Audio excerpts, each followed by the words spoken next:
Yo mga idol, kamusta? Sports Talk PH nga pala. Ang laban ng mga Pinoy, pag-usapan natin yan mga idol. Ngunit bago ang lahat ay huwag kakalimutang mag-subscribe at i-click ang notification bell button for more sports talk.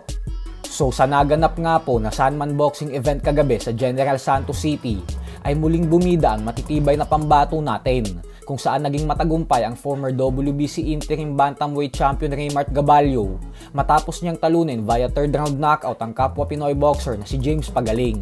Dahil sa panalong ito ni Gabalio ay umabante na ang kanyang record ngayon sa 29 wins with 24 knockouts at 2 talo lamang. Habang ang former IBO Flyweight World Champion naman na si Dave Apolinario ay nakuha din ang panalo via lopsided unanimous decision kontra kay Jenny Boy Boca.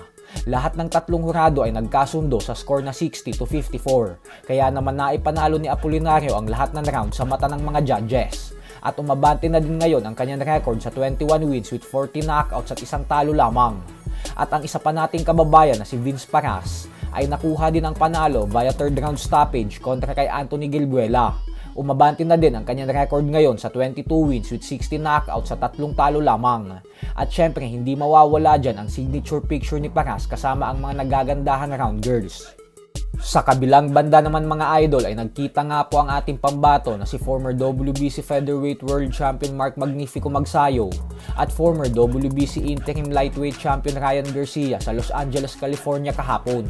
Ito po ay matapos i-post ni Magsayo ng litrato sa kanyang social media account kasama si Garcia.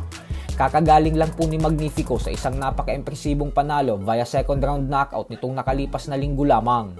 Habang si Garcia naman ay kasalukuyang nagpapagaling ng kanyang natamong injury sa kamao habang naghahanda sa dapat sana exhibition fight nila ng Japanese kickboxing champion Rukiya Anpo na nakataklasan ng ganapin sa December 30. Inaabangan naman ngayon ng mga fans kung kailan na ang bagong petsa ng exhibition fight nila ni Anpo. Samantala, 2 buwan na nga po ang nakakalipas magmula ng malasap ng former world champion Tim Tszyu ang masaklap at hindi inaasahang pagkatalo via third round technical knockout sa kamay ng current undefeated IBF junior middleweight world champion Bakram Murtazaliev. At ngayon nga po ay inamin ni Tim Tszyu sa kanyang latest interview na sa katunayan umano ay ibang klase daw talaga yung lakas at bagsik ng kamao ni Bakram dahil sa tuwing tinatamaan daw siya ng mga suntok nito ay parang sasabog na daw ang kanyang ulo, gawa ng parang umanong mga bomba ang kamao ni Murtazaliev. Ganun pa man ay bagamat nga po nang gagaling na ngayon si Tim Tszyu sa 2 magkakasunod na talo ay kumbinsido pa din po ito na makakabalik pa din siya sa tuktok ng boxing at magiging isang ganap na world champion sa lalong madaling panahon.